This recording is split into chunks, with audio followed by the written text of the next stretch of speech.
Hello guys, I'm back with INDAS chart revisions and that too in English. I hope you have watched my previous lecture on INDAS chart revision, and now we are going to start the INDAS chart revision on INDAS 33 from my chart book. What is the chart book? Let me show you once again. This is the chart book. You can purchase this chart book from our website. I'm giving you the link in the description for purchase. One more thing, guys, I'm trying very hard and I'm trying really very hard to record these lectures in English, especially for South Indian students, so that each and every part of the India may get help from these kind of lectures. Okay, so just what I need, I need your feedback in the comment box of this video. I hope you guys like the lecture and will give me the feedback about these lectures. Okay, so let's start INDAS chart revision for INDAS 33 earnings per share. This is a very important topic and I covered the entire topic in 2 pages. Okay, overall, if you can see, big and small, overall there are 7 points, and overall if there are 7 points, I can expect, I don't know, but I can expect that I'll be able to cover the entire portion in 1.5 hours. Okay, without question discussion. But if you want me to discuss questions, not an issue. I will give you the important list of questions of all the INDAS, in which you will get the list of INDAS 33 important questions also. One more thing, in the description below, apart from this chart revision lecture for INDAS 33, I'm sharing with you the detailed INDAS 33 video for each and everything covered, as well as the questions are discussed also. So if you want that detailed one in English, you can refer my that particular detailed video. But for exams, before exam revision, I recommend you to just watch this lecture only. Okay, so let's start. INDAS 33 earnings per share. We all know that there are 2 types of earning per share, basic earning per share and diluted earning per share. First of all, let us check the presentation requirement of EPS, whether it is a basic or diluted. So as far as consolidated financial statements of the group entity, where parent and subsidiaries are involved, we have to show the consolidated EPS only of the entire group. But as far as the separate financial statements of the parent company only, parent company has to present the separate EPS only and not the consolidated EPS. Okay, it's not the important thing for the exams. Next, one more thing, as far as the presentation purpose is concerned, in the profit and loss schedule 3 profit and loss format, we need to show basic as well as diluted earning per share in 3 categories. Basic earning per share, diluted earning per share for continuing operations, and then for discontinued operations, it should be discontinued, guys. The spelling should be like discontinued. So discontinued operation and the EPS for the total business. So you have to divide the EPS into 3 categories: EPS for continuing operations separately, EPS for discontinued operations, and EPS for total business. So this is the presentation point which is not relevant for your exams. Now this is the basic thing, formula. I'm assuming that everyone must know the formula, but what is the biggest important point in the formula is when you calculate the earning per share for consolidated financial statements. See, simply the formula is earning attributable to equity shareholder divided by weighted average number of shares. Everybody knows. But as far as consolidated financial statements are concerned, consolidated financial statement, that means financial statements of the group of the companies, when you calculate the numerator, net profit loss attributable to equity shareholders of parent, what it should be? It should be net profit loss from the SFS of parent company plus parent's share in the net profit loss of the subsidiary company. Let me just give you one example. Suppose earnings from P&L of holding company is 5 crore. Earnings in P&L of subsidiary company, let us say 3 crore. H has 80% investment in subsidiary. Now when you calculate the earnings for the purpose of CFS, consolidated financial statements, then earnings for CFS would be the whole 5 crore, this one, plus 3 crore into 80%. Because parent has 80% share in the P&L of subsidiary, in the earning of subsidiary. The rest belongs to NCI. So whenever we calculate EPS for the consolidated financial statement, we should not include the NCI's earning. But make sure that we should not include the NCI's earning. So the earning should be like this: 3 crore into 80%, 2.4 plus 5, it should be 7.4 crore. So earning for the purpose of consolidated financial statements, EPS, it should be 7.4. I hope you must got this point, and that is the reason it is written net profit loss attributable to the shareholders of parent company only, not the shareholders, the other shareholders of subsidiary company. Okay, I hope you must got the point. If you want, you can take the screenshot. 3, 2, 1. Okay.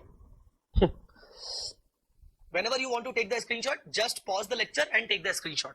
Okay, now let us come to the next basic point regarding the numerator. That means how we used to calculate the earning. See, everybody know that if we talk about earning now, if we talk about earning, oh, oops, 1 second. If we talk about earning, so earning, everybody know EBIT minus interest. Whenever you calculate interest now, you should calculate the interest based on effective rate of interest, ERI, financial instrument chapter, minus earning before tax, then minus tax expense. Whenever you write tax expense, you must know that current tax as well as deferred tax must be written. Then you will get EAT. After EAT, you should minus the preference dividend. Now, whenever we minus the preference dividend, please understood, if the preference shares are cumulative, then you always deduct the preference dividend. Preference shares, if they are cumulative, then you should always deduct the preference dividend. But if the preference shares are non-cumulative, that means the dividend is not mandatory. The dividend is not mandatory to be paid. So you must deduct the dividend only when it is declared. So in case of cumulative preference shares, you should always deduct the dividend amount from this portion. Okay, but you should deduct the dividend amount only if it is declared when such preference shares are non-cumulative. So in case of cumulative, deduct the dividend always. In case of non-cumulative, deduct the dividend only when it is declared. Okay, sir, what we should assume in case the question doesn't specify whether they are cumulative or non-cumulative? Always assume cumulative. Always assume cumulative. Then the second thing, if preference share is classified as financial liability as per INDAS 109, then dividend recognized as finance cost shall be deducted. Now try to understand. Sometimes the preferential capital can be classified as financial liability. Why? Because preferential capital is a redeemable. So technically, there's a mandatory outflow is required to redeem the preferential capital. So it is as good as the financial liability. And when you treat the preferential capital as a financial liability, technically you have to record the interest on such financial liability as per the effective rate of interest method. So technically, even though you are paying dividend, but you have to deduct the interest on such financial liability as per INDAS 109 based on effective rate of interest. I hope you got the point. Last but not the least, while calculating the numerator, that means the earning attributable to equity shareholders, always reduce the premium paid on redemption of preference shares. Suppose you in the current year you redeemed the preference shares. Yes. And you redeemed the preference shares at a premium, 10% premium, and such 10% premium is, let us say, 5 crore. Now, you may have written off that 5 crore premium from security premium account, or you may not have transferred such 5 crore premium into P&L. Whatever you did in the profit and loss account, that doesn't matter. INDAS 33 says, if you want to calculate EPS for the purpose of earnings, you should always reduce the premium which you have paid at the time of early redemption or settlement of preference shares. So whenever you settle the preference share, redeem the preference share, always deduct the premium amount from the earnings for the purpose of calculation of INDAS, even though the premium is not even transferred to the profit and loss account. Okay, so make sure, like in this calculation, here the premium on redemption should be deducted, and then you will get the earnings. For whom?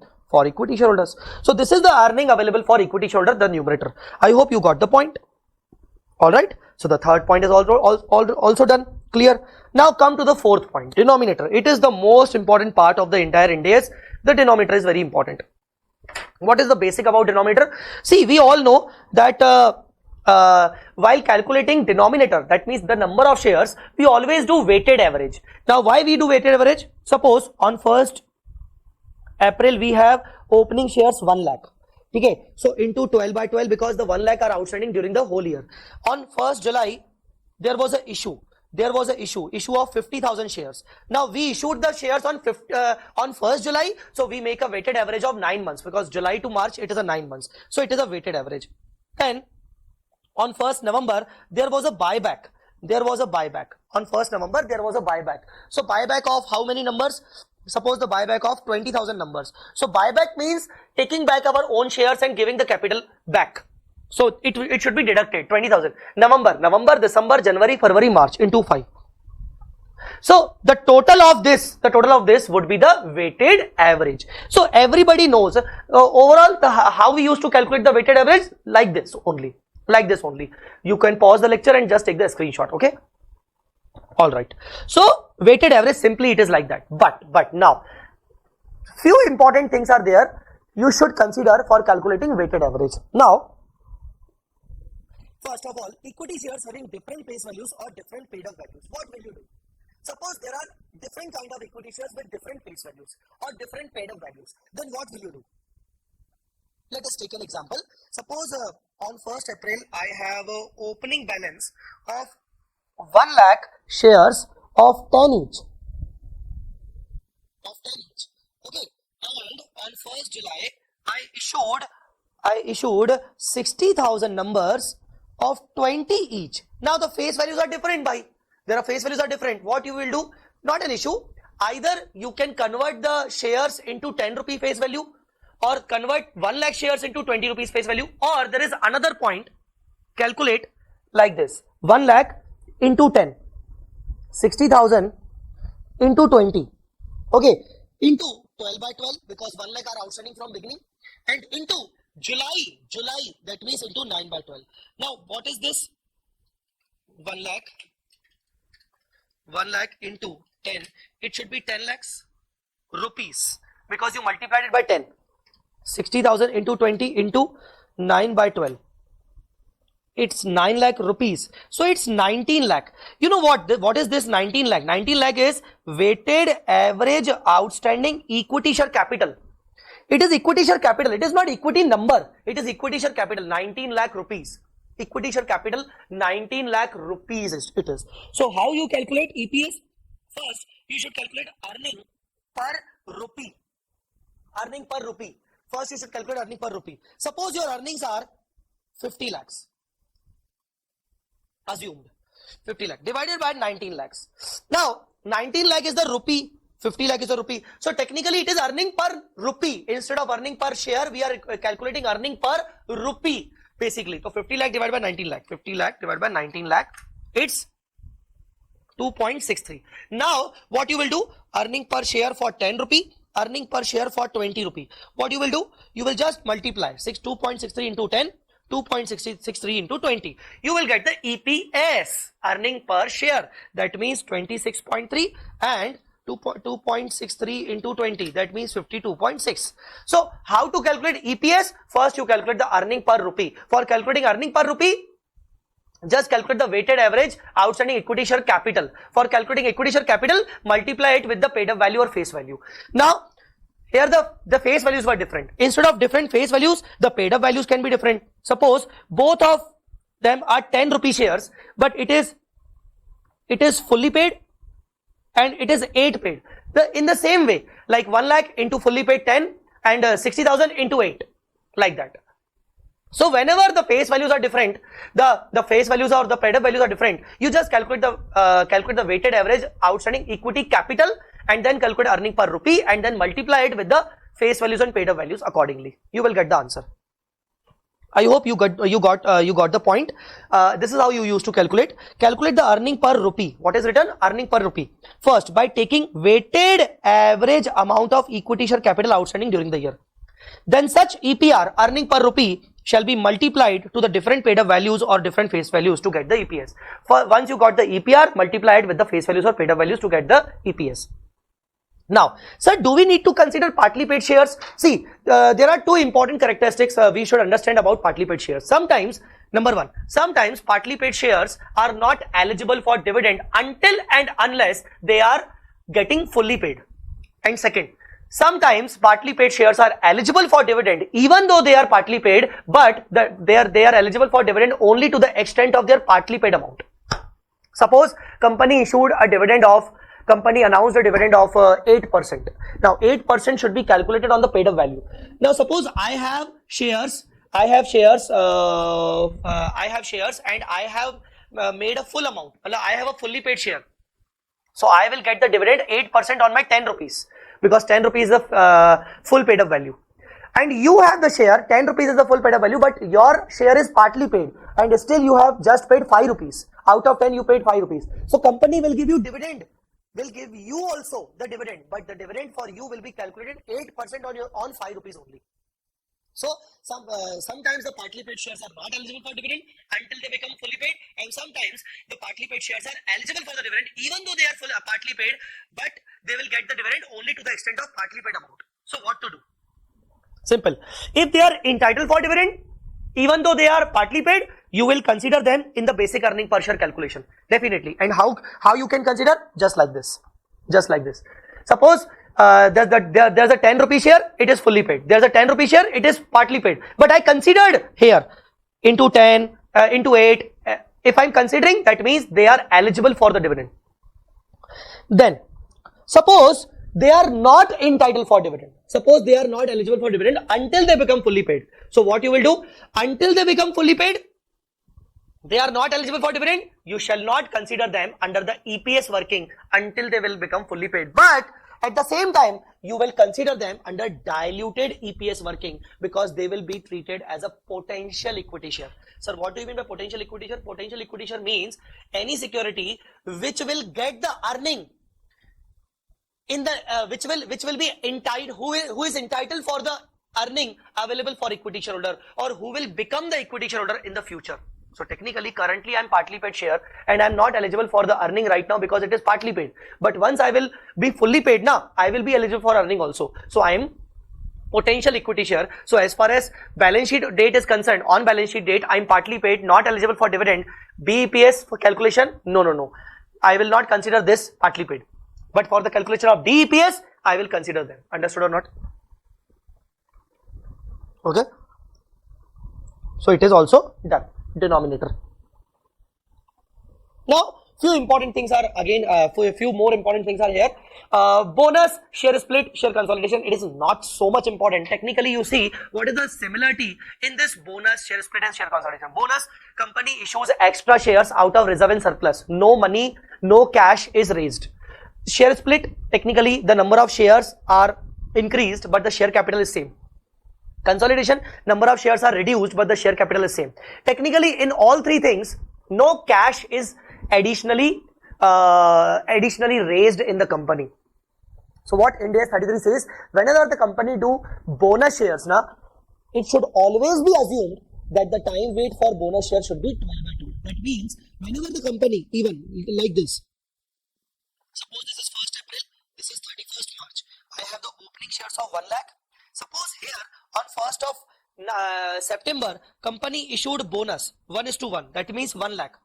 But while I am doing weighted average now, what I will do? 1 lakh into 12/12 opening and bonus 1 lakh again into 12/12. Even though the bonus was issued on 1st September, but I will do 12/12. Why? Because bonus is issued out of free reserve and free reserve were already in my company since 1st April. So technically, what is bonus? Bonus is the capitalization of reserve.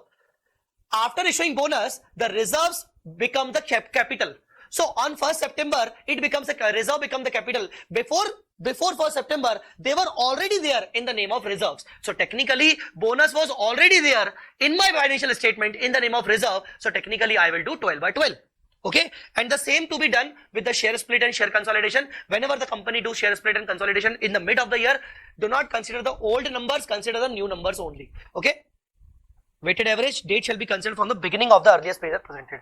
Even though while calculating the previous year earning per share, you have to restate the previous year earning per share considering current bonus, current split and current consolidation. Like in the current year company has issued bonus. what you have to do, you have to recalculate your previous year EPS, and that is called restated EPS, by considering current year bonus in the previous year's EPS also. Yes, this is the fact. Okay, I hope you got the knowledge. Now, equity shares issued under business combination are quite simple. Business combination means a company who is acquiring the business of another company. So one, the who is acquiring the business definitely give the PC. PC means purchase consideration. And then if my company is giving the PC in the form of shares, so I have issued the shares. When I issued the shares, so I have to consider those shares in my EPS also. But now the shares are issued on different date. So from which date the time weight will be taken? The time date will be considered from the acquisition date of acquisition. And you know what is date of acquisition? The date of acquisition means the date on which the business was taken over, the control was acquired. So time weight shall be considered from the date of acquisition. Reason, since earnings are combined from date of acquisition only. So if A Limited has acquired B Limited on 1st July, on 1st July, so and issued the new shares, so the new shares will be considered in the basic earning per share working, but the time weight will be taken from 1st July. Okay, so this is also done. These are very simple small things. Now the last basic point, compulsory convertible securities. What do you mean by compulsory convertible securities? Compulsory convertible debentures, compulsory convertible preference shares. Now what is this compulsory convertible debentures and preference shares? Technically, when we issue the compulsory convertible debenture, suppose today, so today only it is certain that after 5 years I will redeem these debentures in the form of equity shares. I will not give you the cash back. Okay, today I raised the money from you. Okay, I raised the money from you, I issued the debentures, but today only I am telling you that after 5 years, every year I will give you interest, not an issue, but after 5 years, as far as the principal amount is concerned, I will not give you the principal amount back in cash. I will convert this principal into fixed number of shares, conversion into fixed. So here you write conversion into fixed number of shares, equity shares. So technically the compulsory convertible securities are where we know that in the future we'll issue fixed number of equity share. INDAS 33 says if the entity has issued compulsory convertible securities where it is fixed that how many number of equity shares will be issued in the future, it is already fixed.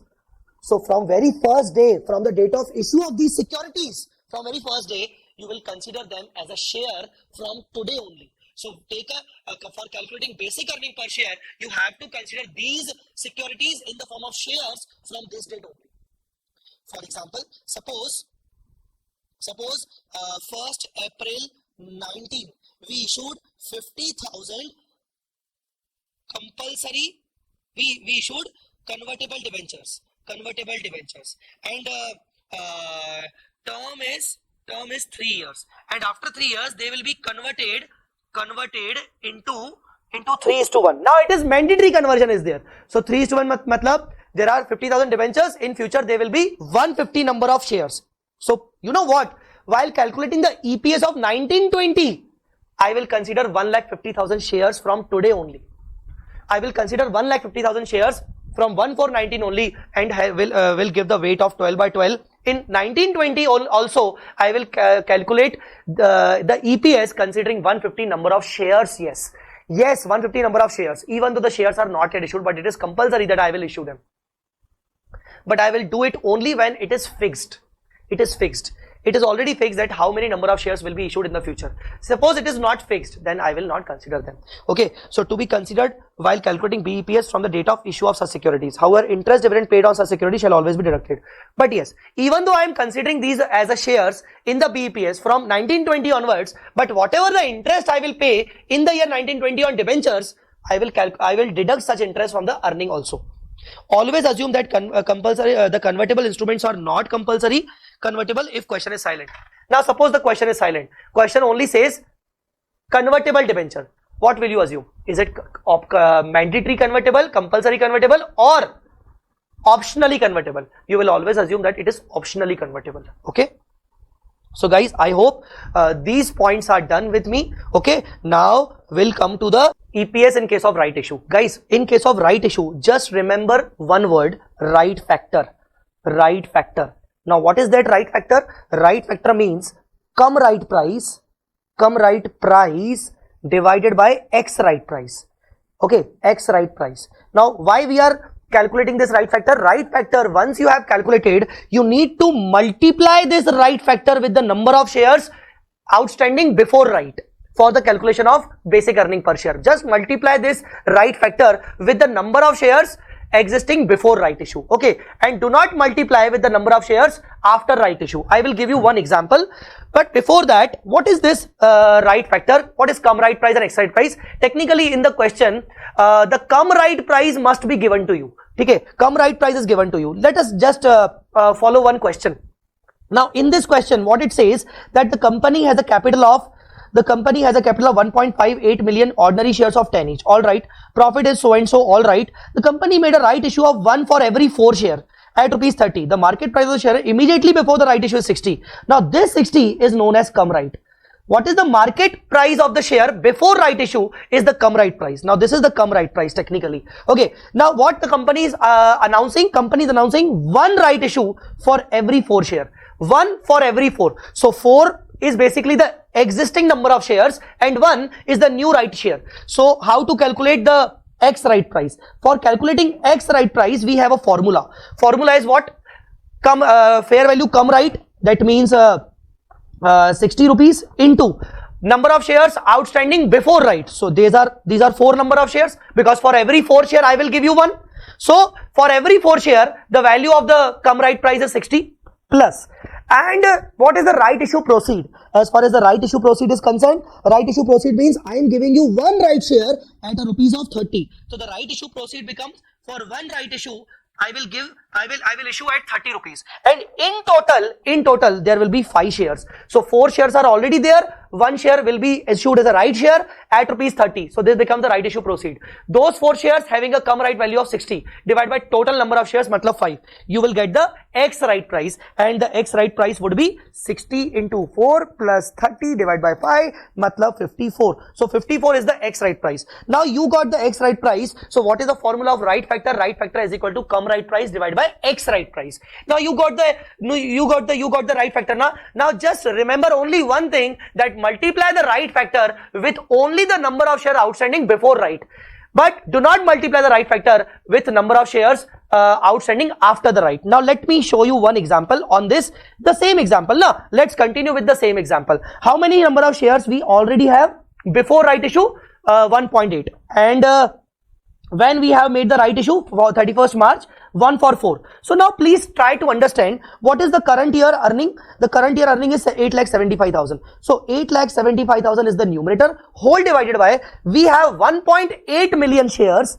1.8 million shares before right issue, so we have to multiply the right factor, and the right factor is come right divided by X right into time weight. Now time weight, see, this is a calendar year, guys. In this question, this is a calendar year. So technically January, February, March, because on 31st March we are issuing new shares. So 3 months into 3 by 12.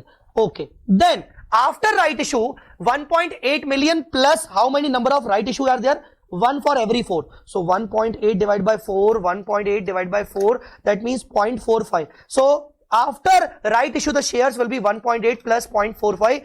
The total share would be 2.25. Total share will be 2.25 number. This is numbers. Now multiply directly the time weight, that is 9 by 12. I do not need to, I don't need to make, I do not have to make multiplication of right factor again. So just multiply the right factor, with the number of shares outstanding before right issue. Okay, and do the weighted average like this. So you will get the EPS. Understood? All right. So you will get the EPS. So this is only the formula of EPS. What is the formula of EPS? Numerator, in denominator, number of shares before right, multiply by right factor into time weight, plus number of shares after right. Number of shares after right means before right plus right issue into time weight. So multiply the right factor only with the number of shares before right and into time weight, and you will get the EPS of current year. Now, EPS of previous year also you have to restate. Yes, EPS of previous year also you have to restate. Then, for calculating the previous year restated EPS, multiply the same right factor with the previous year share also. Multiply the same right factor with the previous year number of shares. So, previous year earning was 630. So, what will you do? 630 number of divided by previous year there was 1.8 million shares only, so multiply the right factor 60 divided by 54 and make a time weight 12 by 12, because in last year there was only 1.8 shares during the whole year. So just calculate the restated EPS as under in the same way. Understood or not? So what you need to understand for the right issue, just focus on right factor, multiply the right factor with the number of shares outstanding before right in the current year and in the previous year. I hope you got the point. This was the point of right issue. Now let's come to the diluted earning per share part. Now first of all, the most important basic thing you should understand that for calculating diluted earning per share, you should know about the potential equity shares. Now you must ask, what is potential equity share? Well, it's very simple. Potential equity shares are those securities like debentures, preference shares, share warrant, share options. These are the securities which will be converted into equity shares or which may be converted into equity shares in the future. Okay, and because of their conversion, the denominator, the weighted average numbers increases. Understood? And not only this results into the decrease of existing basic earning per share. See, in the basic earning per share, what we take? The numerator, earning available for equity shareholder, divided by denominator, the ordinary equity shares. Ordinary equity shares means the equity shares technically which are already the equity shares. But in calculating DEPS, the idea is that whenever we convert all these securities in the future into equity shares, the number of ordinary equity share will get increase. Okay, and okay, it's right, it's fine that number of ordinary shares will get increase, but because of the increase, the earning should also increase, na? But the main point to understand is the denominator will get increase because of their conversion. Because of the conversion of securities into equity shares, the denominator will get increase, but the numerator may not get increase, or if it get increase, it is not increased by so much value that it will create the increase in basic earning per share. So ultimately the total effect is your earning per share of the future, because of the conversion of securities into equity shares, your earning per share of the future may get decreased. So what will be the decreased EPS? That is called diluted earning per share. So by presenting diluted earning per share, entity just want to let everybody know that okay, the current EPS is fine, but our current EPS may also get reduced because of some securities, because they are due for conversion in the future, and because they will due for conversion into equity, they will not help us to increase our earning. Got that point or not? So first of all, what is DEPS? Diluted earning per share. Sorry, when to calculate DEPS? When the entity has outstanding potential equity shares. So DEPS will be calculated only when you have potential equity shares. These are some examples of potential equity shares: convertible preference shares, convertible debentures, share warrants, options outstanding. What are the options outstanding? ESOPs technically. Partly paid shares if not entitled for dividend. I told you earlier that if the partly paid shares are not entitled for dividend and in future they will be entitled for dividend, then right now they are technically the potential equity shares. You have to consider them in DEPS. And other than that, the contingently issuable shares. Now we'll discuss each and every part one by one. Now first of all, the most important part is the calculation part of the DEPS. How to calculate the DEPS? So for calculating DEPS, you have to apply all these steps. Now to be very frank, it is not a point where I should discuss it and you will understand. No, it's not that kind. It's not that kind of easy thing. Okay, so I'll take some example. I have some example now, because this example I am discussing, so you can expect that we can have 10 minutes more in this video. So just listen to this example if you are not good at DEPS things. Okay. Now suppose concentrate on the example. You can take the screenshot of the example after this discussion. Don't worry. Now you have EAESH means earning attributable for equity shareholders. Matlab numerator for the basic earning per share you have 30 lakh. This is the earning for equity shares. 22-23 is the financial year. Beginning of the financial year you have ordinary equity 1,50,000 numbers. On 1/4/22 only you have some convertible debentures. Matlab you have potential equity shares. This is the potential equity shares. 16 lakh potential convertible debentures at the rate of 7%. These are due for conversion after 3 years. These are due for conversion after 3 years. Now please assume that these are not compulsory convertible. Please assume they are optionally convertible, because if they get compulsory convertible, we'll consider them in BEPS working only. Okay, so after 3 years they may convert it into 80,000 equity shares. One more thing, we issued some other securities also on 1st June. We issued 9% convertible preference shares of 20 lakh rupees, face value 20. They will be converted in the future in the ratio of 1:5. 1:5 means for every 5 we will give them 1 share. For every 5 we will give them 1 equity share. And once again we issued some share warrants. Share warrants are also potential equity shares, because issuing share warrant means taking the money right now, but we will give you shares in the future. So 25,000 share warrants issued, and on 1st February these share warrants have actually become the share equity share. So we issued share warrant on September, but it become the actual equity share in the month of February. Okay, now calculate the basic earning per share and diluted earning per share, and the tax rate is 25%. Now please see it clearly. EASH for basic earning per share, EASH is given 30 lakh. Now for basic earning per share you just need ordinary equity share. Now what is the ordinary equity share? This is the one ordinary equity share first of all. This is the one ordinary equity share first of all, and this is not ordinary equity share. These are the debentures will be converted after 3 years. These are the preference shares will be converted after some time, not in the current year. These are the share warrants. Right now these are not ordinary, but on 1st February they become the ordinary equity shareholders. Okay, so in basic earning per share working they become the ordinary equity shares with effect from 1st February. So I will take the time weight of 2 months, February and March. So for calculating basic earning per share I was having 1,50,000 numbers. Then some shares were converted from share warrant, they converted into number of shares on 1st February. So the time weight would be like this, 150 into 12/12 and 25,000 into 2/12. 30 lakh is the numerator. Ultimately we got a basic earning per share of 19.46. I hope this calculation got clear. Okay, you must got clear by this calculation. Now there's a time to understand about potential equity shares. What are the potential equity shares? See, these are the potential equity shares. These are the potential equity shares. Even the share warrant are also potential only for September to 31st of January. Only for September to 31st of January these are potential. Okay, because from February onwards they become ordinary, but before February they were share warrants, matlab they were potential. Now we have to check their duration of the potentiality in the current year. So as far as these convertible debentures are concerned, what is the issue? As far as convertible debentures are concerned, these were outstanding from beginning and they will be converted after 3 years. So technically during the whole in the entire year of 12 months they were potential. They were not converted into ordinary equity. It means for the entire 12 months they were potential equity for the 12 months.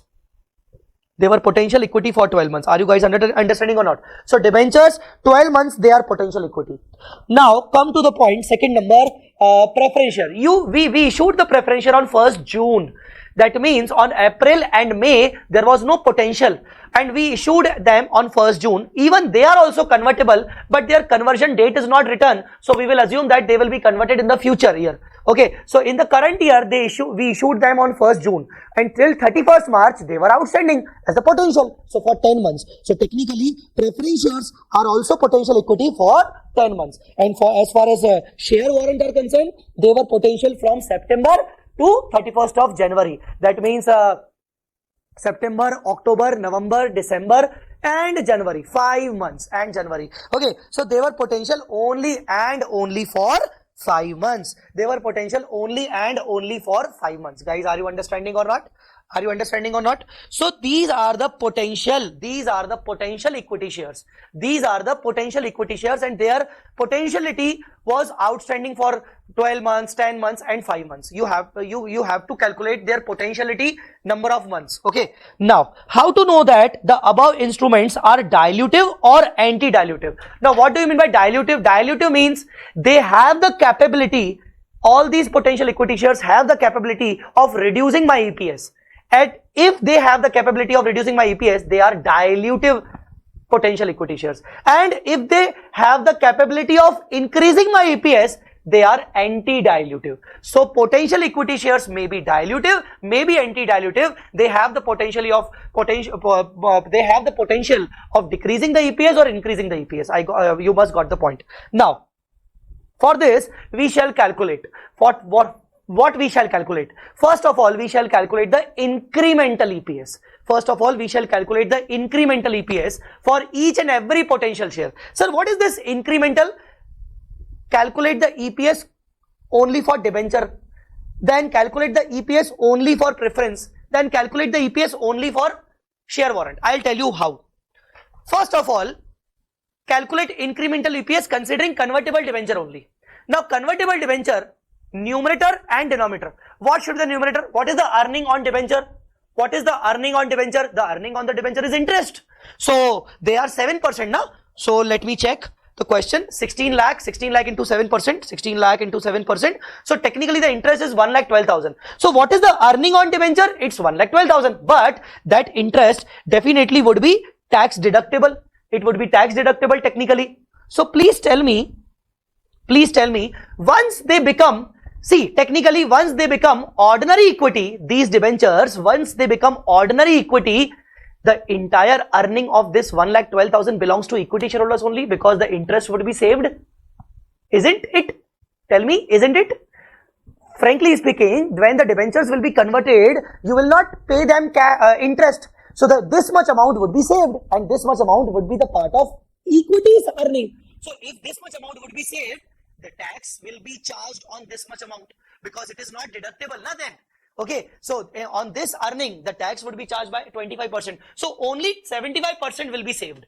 Understood? Only 75% would be saved. Divided by, when the convertible debentures will be converted into shares, 80,000 equity shares will be converted. 80,000 equity shares we have to issue, and these were potential for 12 months. So I am taking a time weight of 12 by 12. I hope you got the point. So I got the answer. As 1.05. Now this 1.05 is the incremental EPS for debenture.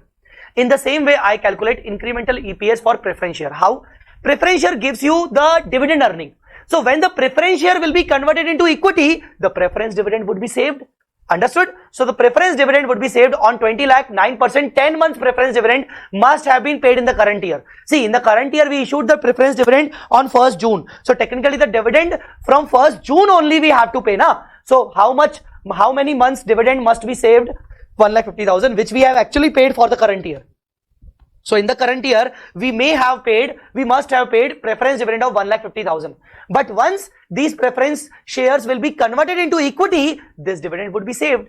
Alright. But here the tax impact will be zero, because the dividend is the dividend is saved, and dividend is not actually tax deductible. So technically the entire 150 will be the part of equity's earning, divided by, when these preference shares will be converted into equity, how many equity shares will be issued? Let us check. The equity share will be issued 1:5. Matlab for every 5, I will issue 1 share. So 20 lakh divided by face value. 20 lakh divided by face value means 20,000. 20,000 divided by 5, it's 4,000. So I will give you 4,000 shares once 4,000 equity shares once the preference shares will be converted. So 4,000 shares would be issued, 4,000 equity shares would be issued, and what was the time weight, what was the potentiality period? 10 months. So I will give the 10 months time weight, 4,000 into 10 by 12. Okay, and I calculated it come to 45 rupees. So it is called incremental EPS. The third one, share warrant. When the share warrant will get converted into equity, the earning is zero. See, in the share warrant, it is share warrant doesn't carry any percentage, so earning is always zero in the share warrant, divided by number of share. When they will convert it into equity share, the equity share would be 25,000. And what was the potentiality period? 5 months. So into 5 divided by 12. So it becomes, the answer becomes 0. Sorry. So what I did, I calculated incremental EPS. By calculating incremental EPS, now I have to arrange it in increasing order. Now the lowest one is 0, though I will treat it as a first rank. I will give it as a first rank. Then the second rank is here 1.05. And the third rank is this. Now ranking means what? Ranking means this share warrant is the most dilutive potential equity share. Most dilutive means it will definitely reduce my existing basic earning per share. This is also dilutive because it is very low, 1.05. So it will definitely reduce my basic earning per share. But looking at the answer of 45, oh my God, this can be the anti-dilutive also. So why I am giving the ranking? Because I should know which one is dilutive and which one is non-dilutive. So how to calculate the dilutive, non-dilutive part? For that you have to calculate the incremental EPS. You can take the screenshot, don't worry, I will give it to you, don't worry. Even I will, this sheet, this entire example, I will give you in the description also, don't worry. Now, the example is not yet over. By making ranks, now we will calculate the DEPS. For calculating DEPS, first we start with basic earning per share. In basic earning per share, we took 30 lakh as a numerator and we took denominator as 154, 166. If you don't remember, then please check this out.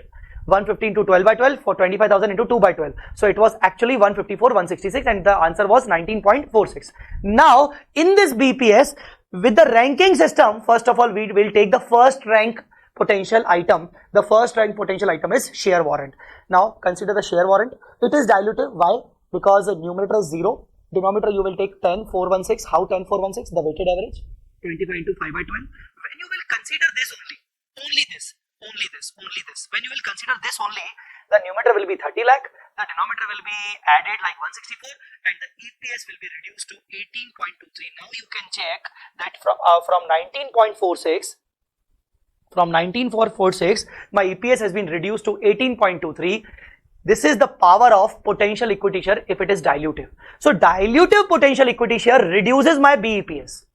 Okay, but anti-dilutive doesn't reduce my BEPS. Now I'll take the second rank. Second rank is convertible debenture. What is the numerator? What is the denominator? Numerator and denominator. 112 into 75% means 84,000.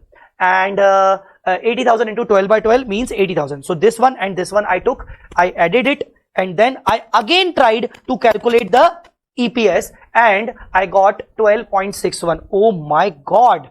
Again it reduced. Again my basic earning per share reduced. See, my basic earning per share is getting reduced because of share warrant and because of convertible debenture. It is also dilutive because it is reducing my DEPS. Now the last one, preference share. Preference share earning is 150 and the denominator is 4,000 into 10 by 12. So earning is 150 and then 333 after the weighted average. Then again I try to calculate the EPS. Instead of reducing the EPS, it increases my EPS. 13.04 it becomes. That means it is not the dilutive one, it is anti-dilutive. And INDAS says if there's an anti-dilutive potential equity share, do not consider them. Your answer, final answer should be 12.61. So the diluted earning per share should be 12.61. Now this is what actually I wanted to explain you through the example. So now if you refer my chart book, once again, what is the step number 1? Step number 1 is identify potential equity shares first. In the example, we identified that we have 3 potential equity shares, debentures, preference shares and share warrants. And along with that, we identified the potentiality period. Okay, then we identified the potential equity shares. Then calculate the incremental EPS for every single potential equity share and arrange in the increasing order. Calculate for every single potential equity share, calculate the incremental EPS and arrange them in the increasing order, ranking system. Okay, we also did that. We calculated and we arranged it. Okay, then apply the test of dilution. This is test of dilution. Technically, this is test of dilution. Test of dilution. So we have applied the test of dilution. Test each potential equity share on B EPS for continuing operation. If EPS declines from preceding calculation, then it is called diluted EPS. See, B EPS declining, B EPS declining. That means these are the potential dilutive one. Okay, and if EPS increases from preceding calculation, then it is anti-dilutive. So this preferential is an anti-dilutive potential equity share. I will not consider it in my DEPS calculation. So my final answer would be 12.61. So how I explained this point in the form of example, now you got that. Okay, if you want to take the screenshot, you just can take the screenshot. I will give you. Okay, take the screenshot. Okay, I am changing the page. You can also pause the video, don't worry.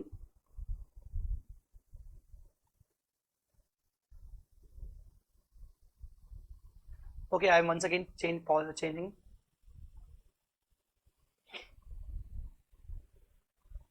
All right, the last one. Fine. So that was the calculation part of the diluted earning per share. I hope you got the point now. Okay. Now come to the third part, diluted earning per share under call options issued. Sir, what are the call options? Call options means suppose entity has given you one call option that the market price of the share is 50 rupees. I am giving you call option to purchase or to subscribe the share at 40 rupees. Tell me, will you subscribe? If I will give you one option to purchase my company share at 40 rupees and originally in the market it has a market value of 50 rupees. Tell me, will you purchase? So definitely I will, because the market price is 50 and you are giving me at 40. So definitely I will purchase, sir. In that case, it is called in the money option. Now reverse it, reverse the situation. Suppose I offered you to purchase my company share at 60 rupees, but in the market price is the 50 rupees. Will you purchase from me? Obviously not. Of course not. Because in the market it is selling at 50 and I'm giving you the option to purchase from me directly at 60. Why will you purchase it from me? So definitely it is called out of the money option. So whenever the call option is issued by the company, yes, sometimes the company issues call options to its existing shareholders for subscription of more equity shares. Understood or not? So these call options are also known as potential equity shares. See, these are the call it is written. Options. So call options are also known as potential equity shares. Potential equity shares. But they are potential equity shares and they are dilutive potential only when the market price is higher and the offered price is lower. Of course, the market price is higher and the offered price is lower. Definitely I can expect that you will try to exercise the offer, and if you are going to exercise the offer, definitely I will issue the share, and in future if I will issue the share, it will become the right now it is a potential equity share. So what is potential? Potential means technically it is right now not an ordinary share, but in future it will be the ordinary share, or it may be the ordinary share. So how to calculate the potential equity part? How to calculate the potential equity part in case of call options? So let me just give you one example. If I tell you one thing, that I give you call options of 5,000 numbers at 40 rupees. Market price is 50 rupees. Technically it is in the money. Okay. So now what I will do, 50,000 into, if I will give you shares of 5,000 at 40, so how much funds it will be? It will be 2 lakh rupees. Suppose same 2 lakh rupees could have been issued in the market at 50. Could have been issued in the market at 50 divided by 50. So technically, if the same funds could have been issued in the market, I would have issued only, I could have issued just 4,000 numbers. So technically, by giving you option on 5,000 numbers, I am getting 2 lakh rupees, which is equivalent to 4,000 numbers. So technically, I am providing you free shares of 1,000 numbers, and these free shares I will provide you in the future. So these are actually potential equity and they are dilutive. Why they are potential equity? Because by issuing them in future, I will not get any extra money. See, by issuing overall 5,000 shares, I will get the money, I will get the funds, but I will get the funds only equivalent to 4,000 numbers. So what are potential equity shares? Potential equity shares are those shares when they will be issued, you will not get any extra money. So these are 1,000 potential shares, and these are dilutive because they will reduce your earning per share, because by issuing 1,000 shares, no earning will be increased, only the denominator will be increased. Are you understanding or not? So see this. In the money options, exercise price is lower than market price, exercise price 40, lower than market price 50. Total number of options, if you remember, 5,000. Non-dilutive portion 4,000. Sir, what is non-dilutive? Non-dilutive means by issuing them in the future, we'll get the money, we'll get the funds. These are non-dilutive. So you will calculate like this. So the so how to calculate the potential dilutive part in this way? You can take the screenshot if you want. Take this. Take the screenshot. Alright, you can pause the video and take the screenshot. Now, if you want to take the screenshot of this one, take the screenshot. Alright, so these are the things. These are the things. I hope you got the point. If you want to take the screenshot once again, please take it. Okay. Alright, now come to the next portion. Contingently issuable shares. Now, what is this contingently issuable shares? In future, I may issue you some additional equity shares on a condition that you will do this, you will do that, the performance will be so and so, and like that. If that condition will be completed, if that condition will be fulfilled, I will give you the shares. So these are the contingently issuable shares. So issued for little or no cash or other consideration. Like, I will give you extra shares and without any consideration or for little consideration on the satisfaction of specified conditions. Now, to be included in the working of DEPS if not yet issued but condition satisfied on balance sheet date. Suppose on balance sheet date matlab year ending ya quarter ending. So on balance sheet date, when you want to calculate the earning per share for your company, suppose on balance sheet date the condition is already satisfied but you haven't yet issued them. Still the contingently issuable share is not actually issued, but the condition is already satisfied on balance sheet date. Technically, these are becoming the potential equity. One thing about these contingently issuable share you should understand, that suppose this is the timeline. Now in this timeline, here contingently issuable shares are offered 1st April, 30th June, condition not satisfied, 30th September, condition satisfied, 31st December, shares actually issued. Now, when you will calculate the basic earning per share and diluted per share on 30th 6, you will not consider contingently issuable shares because they are not ordinary shares. Even they are not potential because the condition is not satisfied.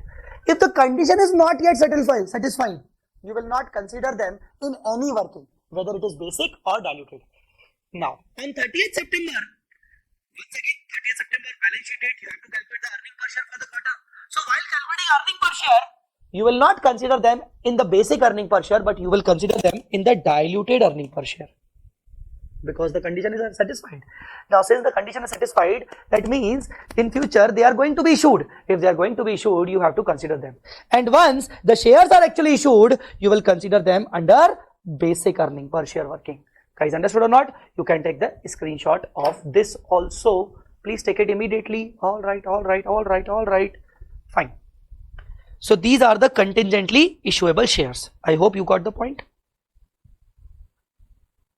Now ESOPs work same like these call options. Same to same. ESOP. Types of ESOP. First of all, there can be two types of ESOP. ESOP based on service conditions, ESOP based on performance condition. If they are service condition, like after 3 years I will give you the shares, after 2 years I will give you the shares, okay, and these are some ESOPs are based on performance condition. Like if the company's performance will be so and so, net profit will be so and so, then only we will give you ESOP. ESOP will be issued to the employees. So performance based ESOP are known as contingently issuable shares. These are as good as contingently issuable shares. Since achievement is performance, is a contingent event, it may or may not happen, therefore the ESOP are treated as contingently issuable shares. But ESOP based on service only, that you just serve me for 3 years, I will give you the shares. So they are considered in the DEPS working just like these call options. Just like call options. See, in the call option, what I told you, the exercise price is 40 rupees, the market price is 50. So I gave I offered my employee the sum of the shares at 40 and the market price was 50. So technically, again, in the same way, you have to calculate the potential dilutive portion. So same, how to calculate the potential equity shares for DEPS working? Total number of ESOP minus ESOP against as per the fair consideration. Fair consideration means what? Same, like in this working, what I told you, that same 2 lakh rupees, if it had been issued at 50 rupees, only 4,000 could have been issued. So minus 4,000, so number of potential shares 1,000 will be there. ESOP issued against fair consideration is calculated as under total options into exercise price divided by fair value. Total options, 5,000 options are given, exercise price 40, fair value 50. So we will get the ESOP issued against fair consideration, and you will deduct it from the total ESOP, you will get the potential shares. Okay, and same, you have to take them under the DEPS working. So for DEPS working, these all were the things. Finally, last but not the least, it is entity with discontinued operation. Now this is a special case. You must know that while preparing profit and loss statement, we show our continuing business separately, we show our continuing business separately, we show our discontinued operation separately, and I told you also that you have to calculate EPS for continuing, discontinued and total business. Now remember just one thing. If there is a loss in continuing operation, what I am saying, if even, don't look at this chart. If there is a loss in continuing operation, what is the condition? If there is a loss in continuing operation, loss in continuing operation. Okay, now if there is a loss in continuing operation, then while calculating DEPS,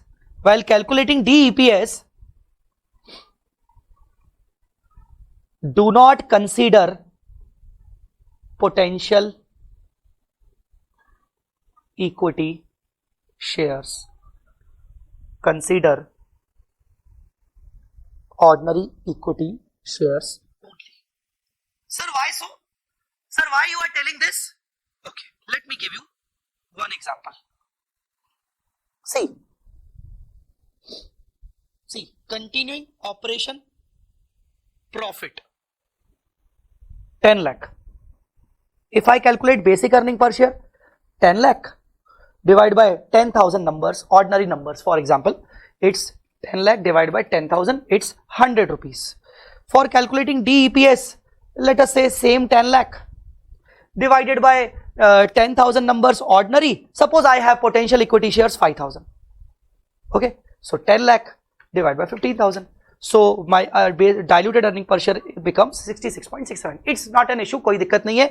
Problem, there is no problem because here is a profit. Not an issue.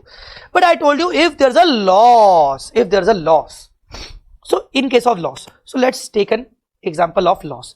Instead of profit, there's a loss of 10 lakh. So while calculating BEPS, the 10 lakh divided by 10,000. So 10 lakh divided by 10,000, it's technically 100. 100 negative 100. The BEPS is negative 100. Okay. Now in DEPS, if you calculate 10 lakh minus and divided by 10,000 as well as 5,000. 5,000 are the potential. 5,000 are the potential part. Okay. Suppose if I took 15,000. Now what is my answer? The answer would be same na, 66.67. But this 66.67 is a negative na. Now please compare. You are saying it is a diluted earning per share. No. When it was a positive, okay, 100 reduced to 66. But when it was a loss, basic earning per share was negative 100. Now by considering 5,000 extra potential, it becomes negative 66. That means it's a good situation. It has a, because now my basic earning per share, instead of getting reduced, it is increased, my dear. Mathematically it is increased. Negative 100 is worst. It's worse than 66.67 negative, right? That means by considering potential equity, my DEPS has been increased. My DEPS has been increased. It is increased as compared to basic earning per share. Oh, acha. And this is the reason you should not consider potential equity shares when you have loss and continuing operation. So in case of loss, you do not consider the diluted earning per share, only consider ordinary share. This is just the important working. Even if you are not considering this portion, do not consider it. Even I am going to change this thing because it is quite extra things written in there. Just consider these two things. All right. Now INDAS 33 is over, but before concluding the session, I have one more thing to discuss. I have one more thing to discuss, and there are one or two examples in ICI module that is called participating ordinary equity shares and preference shares. Now what is this? Participating equity shares and preference shares. Let us read it. Sometimes instruments, generally preference shares, participate in the undistributed earnings available after the payment of equity dividend. Wait. Hello. Simple. For example, see, we all know that preference shares are eligible for dividend before equity. But once the preference dividend has been paid to them, the entire earning belongs to equity. But suppose there are participating preference shares. Participating preference shares means even after the payment of preference dividend, whatever is remaining, that is not only for equity. If out of the entire earning, suppose if we are giving some dividend to equity shareholders and then the remaining portion is undistributed earning. So from undistributed earning, they will participate in that undistributed earning. How? See this. Preference shares are eligible for 2 rupees per share dividend. Also, they are entitled to additional dividend after the payment of equity dividend in proportion of 1/3 comparison to equity holders. Now they will get their fixed 2 rupees per share dividend. Then whatever the earning remaining, from that earning, equity dividend will be paid to equity shareholders. Once the equity dividend will be paid, out of the remaining earning, they will be entitled to 1/3 portion in comparison to the equity holders. Now, equity dividend, suppose we announce the dividend for equity as 3 rupees per share dividend. Suppose the total profit after tax becomes 15 lakhs. Now what will you do? Outstanding preference shares are 1,50,000 number and equity shares are 2,50,000 number. Now out of 15 lakh, how much preference dividend? Fixed 2 rupees. So 2 rupees into 150, matlab 3 lakh. So 3 lakh will be the dividend for preference shares. And 2,50,000 equity shares into 3 equity dividend. That means 7,50,000 number dividend, 7,50,000 rupees of dividend for equity shares. Now look at the working. Total earning 15 lakhs. Out of this total earning, preference dividend is deducted 3 lakh. Then equity dividend is deducted 750. Now this becomes the undistributed earning 450. And on this undistributed earning, preference dividend will participate. Preference and equity holders both are entitled for the undistributed earning. Now what is the preference? They will entitle for 1/3 in comparison to equity. Matlab what equity will get? They will get 1/3. Okay. Suppose equity holders are entitled to X rupees per share of the additional dividend. Preference will be entitled for 1/3x. So what out of the additional earning, if I am giving 1 rupee to equity, preference will get 1/3. If I am giving 3 rupees, preference will get 1/3 matlab 1 rupees. So if equity shareholders are eligible for, suppose if I am paying X per share to equity shareholders out of the additional dividend, additional earning, the preference holders will be eligible for 1/3x. Okay. So now X per share of 2,50,000 numbers. This is the X per share, na? This is X per share, and this is 2,50,000 numbers. Plus 1/3x is for the per share preference shares, and this is 1,50,000 numbers. So in overall undistributed earning, This portion is for equity, this portion is for preference. If you solve the x will become 1.5. Now x will become 1.5. That means equity shareholders is 1.5 per additional dividend and preference will be 1.5 per additional dividend. Now what is the basic earning per share for both of them? For equity, the basic earning per share is 3 rupees. Originally 3 rupees, 3 rupees was the dividend. And additionally it is 1.5 rupees, additionally 1.5. So total milake overall basic earning per share is 4.5. For preference shareholders, what is the earning per share? 2 rupees and 0.5, it is 2.5. Understood or not? We only consider ordinary equity shares. So technically basic earning per share will be calculated like this. If you want to take the screenshot of this example, please you can take the screenshot right now also.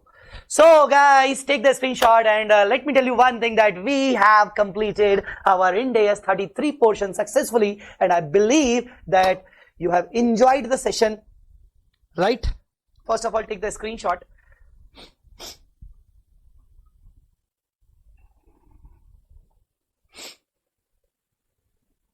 All right, so I believe that you must have enjoyed this session, and if you have enjoyed the session, please try to like and share this lecture, please, and do comment your feedback, share with your friends, like this particular video and subscribe it for the future videos. All right, so guys, all the very best for the exams. Do not forget to check the description box for the additional details for the top important 164 questions. All right, thanks a lot guys, thanks a lot, thank you so much. Bye bye, take care, Jai Mata Di, Allah Hafiz.